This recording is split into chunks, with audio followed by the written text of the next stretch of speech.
every social class explained in 18 minutes. So without further ado, man, we're gonna see what this video is about. And then let's get straight into the video, man. Homeless. If you're homeless, you're basically at the bottom of the social class in terms of your purchasing ability and influence. As the kids today would say, you're broke AF because you can't afford a home or anything else. Simply put, you're impoverished. In most cases, homeless people live on the streets, in shelters, or temporarily are staying with friends and family until they can get back on their feet. It's a bit like being on a never-ending episode of Survivor, but without the $1 million prize at the end. But in a lot of cases, they're homeless because of their lack of job opportunities. Or it could even be related to mental health issues. A lot of homeless people, meanwhile, don't have homes or jobs because of larger societal problems, such as demanding employment requirements or expensive housing. Ugh, it's tough out there, and you'd have to have a degree in Not Being Broke 101 to survive. Most homeless people live off begging or occasional trips to the nearest soup kitchen. Even if they wanted to work, they can't find jobs willing to take a homeless person. Imagine filling out a job application and writing "the bench across the street" as your address. Being homeless, however, can sometimes mean that you just don't have a home. Some homeless people actually have jobs or can afford daily meals. The problem is that homes are so expensive that not even above minimum wage earners can pay rent or mortgages. So these guys usually live off as couch surfers, or may have turned their 20-year-old car into their all-in-one bedroom, living room, and kitchen. Unskilled laborers. You're a guy willing to work for a living. The problem is that you have no particular talents, skills, or educational achievements. Heck, you barely made it out of high school in one piece. Still, you have the heart of a hard-working guy, even if you were born in hard mode. That's the life of an unskilled laborer. Even though being an unskilled laborer sounds bad, these are the backbone of society because they work in physically demanding work that doesn't require special education or technical skills. You'll find them working on a construction site, cleaning hotel rooms, picking up trash, and doing repetitive tasks in a factory. Do it, do it, do it now. Spritz it good. Rub it on your body just like you should. If repetition were an And guess what? Those are the people that easier to replace because guess what? The things that they do about the job, right? The thing they do job, their work is repeatable, so it can be automated. Boom, they can replace you easily. You can't be replaced because the thing you're doing it doesn't require a lot of skills, a lot of you get what I'm saying, a lot of knowledge. Anyone can just do it by a basic training. You get what I'm saying? So, and then most of the time when you go to work, you're doing the same thing. You're repeating the same step. So if you're repeating the same step every day, then they can build a machine that can do the exact same thing, and they won't even have to pay that machine a dime, a penny. Yeah, what cost them money to build it, but after building it and coding it, you get what I'm saying, and tell it what to do, that's it, bro. Unless like if it has like technical problem or some issue, they just call a mechanic or engineer, whichever, or technician to fix it, and then boom, guess what, baby? Back to work. Back to work, bro. And then you can be replaced easily, right? Yep. Olympic sport, they'd take home gold medals. They're willing to work, it's just that they're not qualified for any work other than those requiring them to simply show up and follow instructions. But unskilled workers are not unskilled because anyone can do their job. It just means that their jobs don't need education or advanced training. You won't find them attending night. Right. So anyone can just do the job. It's not like they don't have a skill. They have a basic skill that anyone can learn in a matter of short of time. You get what I'm saying? Probably like 2 to 3 day training, and then boom, you good. That's it.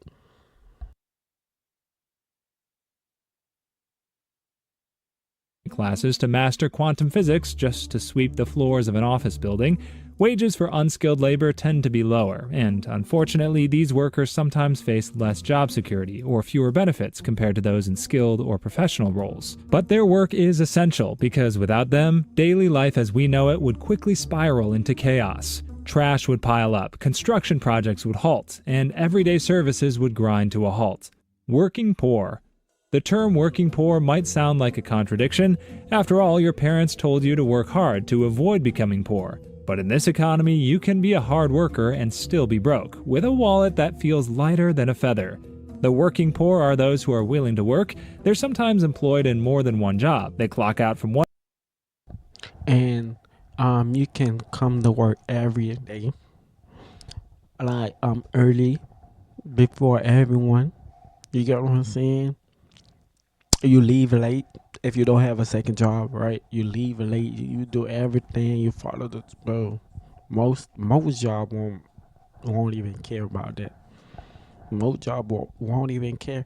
I mean, some companies do give employees bonus. You get what I'm saying?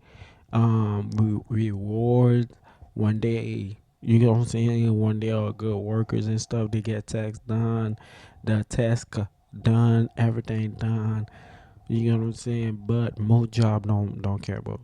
Most job don't care. That's why some people, when they work and they do the bare minimum, or they just do the amount that they should, and then they leave. They clock out when their time is over, and then they go home. That's it. Yeah, they don't care.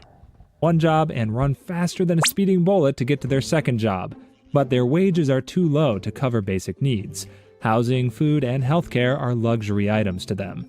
Imagine you're working full-time, maybe even pulling overtime at a retail store, restaurant, or as a cleaner, but your paycheck just doesn't stretch far enough despite all the hours. Rent eats up most of it, groceries feel like a luxury, and the unexpected expenses, like a car repair or medical bill, can throw your whole budget into chaos. It's like running on a treadmill that's speeding up while you're already out of breath. The working poor often find themselves stuck in low-wage, unstable jobs with little opportunity for advancement because they are not the most skilled members of society or cannot afford higher education. It's like climbing a greased ladder that allows you to see the top but prevents you from ascending higher. But their jobs are often essential roles, such as the ones you see in the service industry. The problem is they're undervalued and underpaid because being a hard worker isn't enough for a living wage anymore. It's like the economy is saying, thanks for working hard, now go enjoy your 3-pack of ramen noodles. Blue-collar workers. If you're looking for someone great at solving problems that require manual labor, technical skills, and work ethic, that's where your blue-collar worker comes in. You see these people working in factories, construction, and maintenance. They're the real-life MacGyvers, except instead of duct tape and chewing gum, they use tools that can actually fix stuff. And they're aptly called blue-collar because, historically, they used to wear blue shirts and jeans, which are sturdy and great at hiding those grease stains. Blue-collar work usually involves building, fixing, driving, and assembling. You might think of electricians, plumbers, machine operators, or even truck drivers as classic examples of blue-collar workers.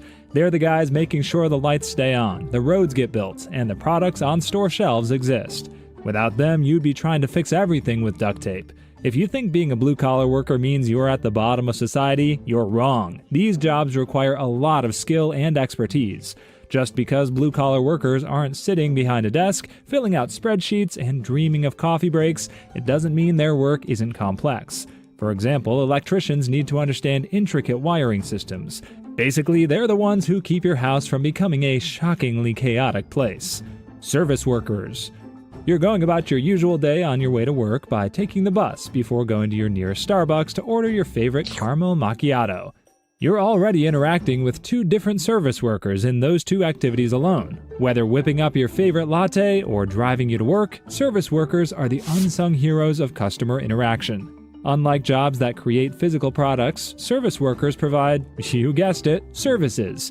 They help customers perform tasks that require interpersonal skills and often deal with the unpredictability of people's moods. What if you can create your own website by saying, this is what I want? With Wix, you can. Imagine a customer throwing a temper tantrum because you poured regular milk instead of soy into their daily coffee. That's the kind of stuff you'd have to deal with as a service worker. Patience is a superpower here. Service workers are unique because their social standing depends on their varying wages. Some jobs, like waiting tables or working in retail, pay low or minimum wages. They're so low that you'd have to put on your best smile, hoping to get a good tip that would be enough to buy you a meal. But working as a flight attendant or medical assistant means you're getting paid better because these jobs require more skill than taking orders from a table. Regardless of their salaries, being a service worker is tough because you face inconsistent schedules, long hours on your feet, and not so great customer attitudes. It comes with the added moments of meeting a lot of Karens who always seem to have wanted to talk with your manager. Small business owners.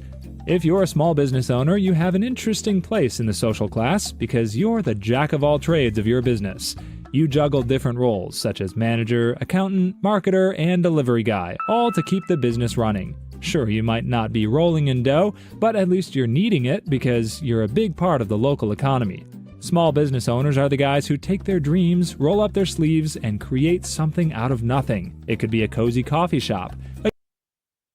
And then you came from a small business owner before you become like a ultra super rich. You get what I'm saying? If your business take over, you get what I'm saying, and your brand becomes so popular, so famous, and people want buy your stuff. You get what I'm saying? Buy your products, buy your whichever that you selling to the customers. You get what I'm saying? Yeah, and then that's the thing that people don't see, bro. They don't see the back. How can I say that? The background, not background, not backyard. They don't see what it take. They don't see what it take to become successful. They only see the success, but they don't see what it take. They don't know how many sleepless nights you had, how many times you failed before you become successful, bro. They don't see that. But once you get there, and then people just start hating on you, bro. They don't know what it takes, bro. A unique clothes boutique, or a tech startup. You're usually part of the middle class because they're self-sufficient, but not profiting enough to claim they're rich. Small business bank accounts look more like a roller coaster because there are many ups and downs, and maybe the occasional scream of terror. Their experiences can vary depending on the type of jobs they handle in their business. One minute you might find them juggling spreadsheets and customer orders, and the next they're figuring out how to market their latest creation on social media, trying to figure out if a picture of their avocado toast really needs a filter. Small business owners, however, face competition from larger competition and the ever-changing consumer preference. Your small coffee shop will find it hard to compete with Starbucks if pumpkin spice is the latest trend. So even if being a small business owner can give you financial stability, you're not exactly swimming in cash, especially with all the challenges you need to overcome. But you're an important community member because you build jobs, support local causes, and add a unique spice to your neighborhood. White-collar workers. When you're walking in the business district of a big city like New York, white-collar workers are the people who look smart, important, and a bit too smug for their good. These members of society traded hard hats and steel-toed boots for suits and ties to work for big corporations. And they're usually managers, administrative workers, and skilled professionals. Being a white-collar worker means you're at least in the middle of the social class ladder. That's why white-collar workers need to be well-educated. You can't expect to reach the top without a degree in procrastination studies. I think maybe those were the software engineering, data engineering, what else? The lawyer? No, yeah. Lawyer? No, I don't think lawyers. No. Or nurses, yeah, nurses. What else? Nurses, maybe engineers. I don't know. Yeah, I'm pretty sure, but I'm pretty sure it's the data engineers, software engineers, nurses. Yeah, those kind of people. These workers often earn a decent salary and, in many cases, enjoy good benefits. Your standing in society can also vary depending on your role. For example, a company executive is wealthier than a school teacher or an intern. Despite that, there are a lot of opportunities for career advancement in white-collar jobs, especially if you can master the fine art of nodding seriously while pretending to understand business jargon you've never heard before. But all of those come at the cost of losing your sanity while chasing tight deadlines and getting screamed at by your boss, who also gets screamed at by the company CEO. It's like a corporate game of who can yell louder. So even though being a white-collar worker can help you climb the social ladder because of the money and power that comes with your job, the office politics and occasional sucking up to your boss mentality can take the fun out of it. Landed gentry. The landed gentry are the people who probably never know what hard work means because they've never had to work hard. They own large estates and lands, but aren't nobility. Instead, they're a step below noble people in the social class hierarchy, but are still filthy rich. There's only one tropical rainforest in the US. It's right here. They're so rich that they have a butler carrying their credit cards. If you belong to this social class, you likely have hundreds of acres of land waiting for you before you were even born, thanks to the family treasure chest overflowing from properties acquired by your great-great-great-great-great-great-grandpa. He was probably the only one who ever worked in the family, but since then, the next generations of your family have all been living off whatever money they could get from the estate. Then your grandpa left it for his son or his daughter, and then they build it. You get what I'm saying? They don't waste the money. They don't waste what they got. You get what I'm saying? They continue to build more, like get more profit, more profit, etc. You get what I'm saying? So it can, I think that's what you call a generational wealth. You get what I'm saying? Then boom, luckily for you. And then if you're born like in the Gen Z generation, boom, you don't even have to go to work, bro. But you gotta have the mindset. Okay, so if I have it, I'm gonna put more into it. You get what I'm saying? Make it become bigger, so my son, so my kids can benefit from it, so my grandkid can benefit from it, and so on and so on. The landed gentry inherited their place in society instead of toiled for it, unlike other people who had to go to school, earn degrees, and work their way up the ladder to have a better social status. Meanwhile, the gentry were busy perfecting their golf swings and debating which luxury car to buy. Despite being born into riches, the landed gentry are well educated because that's the only thing they have to work for. Their families ensure they get the best education possible, often going to prestigious universities they got into because they know someone from the inside. After all, someone must be smart enough to manage the properties without accidentally turning them into a petting zoo. Political elite. Being a member of the political elite means you want to grow up and be the town mayor like your father, who also followed his father's footsteps. To no surprise, your grandfather also stepped into the shoes left by his father. It's essentially a family built to become a political dynasty and the elite of the elite in a certain town, city, or country. This is the kind of family where the Thanksgiving dinner conversations revolve around budgets, zoning laws, and who's getting the next tax break. The political elite is a small group with significant power and influence in political decision-making. Imagine a VIP club with the same few faces at the front making the big calls, like the cool kids table in high school. Instead of discussing who wore what to the prom, they decide your tax rates. This elite group typically includes high-ranking politicians, influential business leaders, and key figures in media and academia. Other than having the right family name and influence to become a political elite, these people also have the right resources you probably don't have access to. This could be wealth, connections, or even prestigious educational backgrounds. Or maybe they know the secret handshake of networks reinforcing their status, meaning they're often surrounded by others with similar power. It's like being in a secret club where membership is based on who you know and what you have. But the problem with being part of the political elite is that it can sometimes be more about keeping power within the circle than helping the community. Politicians are more likely to chase their interests and forget about the needs of everyday people. They're only nice to you if they think your vote counts. Of course, some members of this social group want genuine change, but they're as rare as a unicorn, and instead of leaving a trail of glitters, it's a trail of broken promises and campaign slogans. Oligarchs. Let's say you're baking a cake with the help of 99 other people. All of you worked hard, with you leading the way and dictating the recipe. Naturally, you're supposed to get a bigger share as the leader, but instead of getting a larger slice, you take 99% of the cake and leave only 1% to everyone else. That's what being an oligarch means. These are the guys who hold a disproportionate amount of power and influence in society. The term oligarchy comes from the Greek word for few, which is fitting since it often feels like a small club where membership is exclusive and the password is wealth. This system allows a few people to control many resources or decision-making processes. Oligarchs are often the big businessmen who built their empires from the ground and have amassed so much wealth that they become the biggest players in the economic game. They may not have the same social and political standings that kings and politicians have, but they can have anyone kneeling on their feet simply by showing how many zeros they have in their bank accounts. That's why oligarchs have a cozy BFF relationship with the government. Picture a scene where they're rubbing elbows with politicians at glamorous parties, making deals that can change the course of a nation. You're looking at guys like Elon Musk, Jeff Bezos, and Mark Zuckerberg shaking hands with political leaders. And you probably know a certain orange-skinned billionaire who is both an oligarch and a political elite.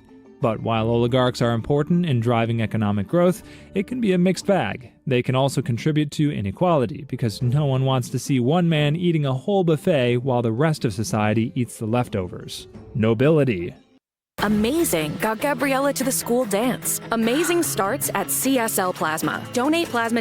Being a member of But the thing is, most people that are become rich, bro, unless you win the lottery, that's something different. Yeah, you can become rich overnight, but bro, you don't know how many risks that person took, bro. That person take. You get what I'm saying? You don't know what they been through. That when you hear the story, you're like, oh wow, this person been through a lot. Yeah, they been through a lot. That's why they're successful. Come on, bro. That's why they made it. Because they didn't give up. They stay consistent and they continue to fight for the dream that they wanted. But then eventually they win. They accomplish the dream, bro. Come on, bro.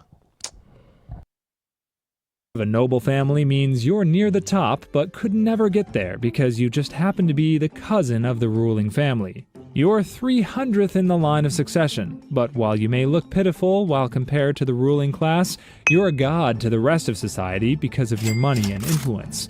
The members of the nobility are near the top of the food chain of elite members of society. They're like Coke Light in the sense they look and act like royalty, but aren't exactly royalty. Despite that, they were born into wealth, privilege, and power.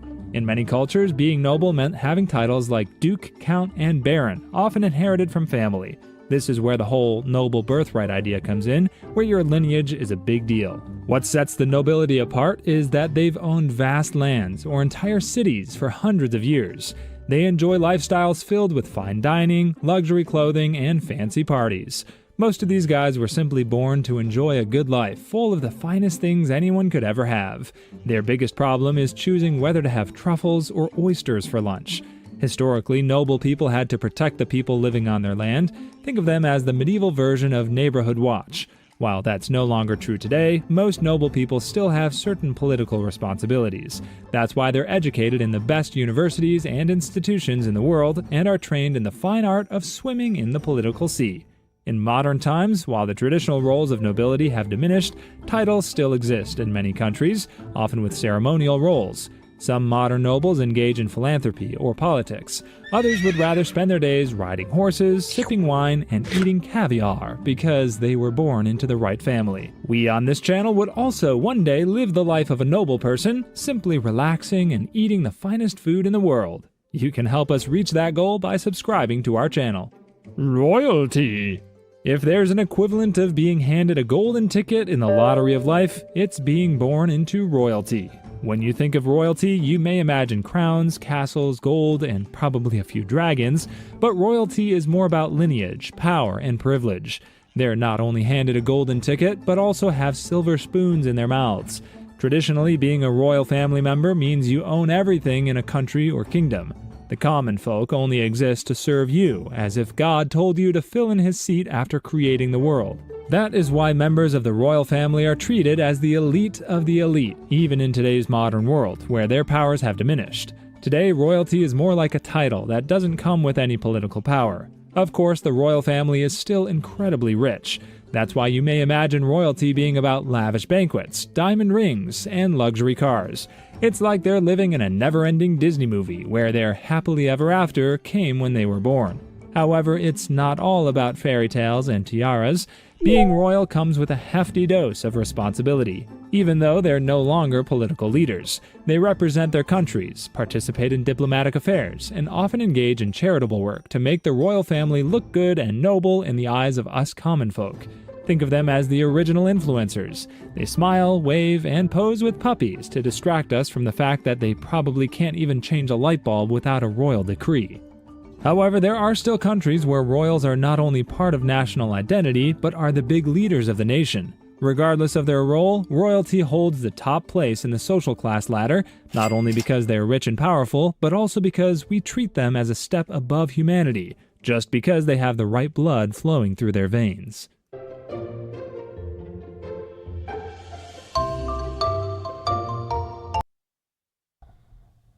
This was a good video, man. Very informational, educational. You get what I'm saying? Yeah. So don't forget to like, subscribe, leave a comment below, share your thoughts, your ideas, your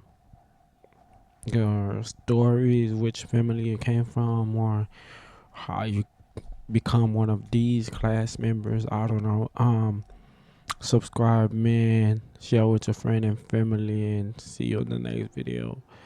Stay blessed and be safe. Bye.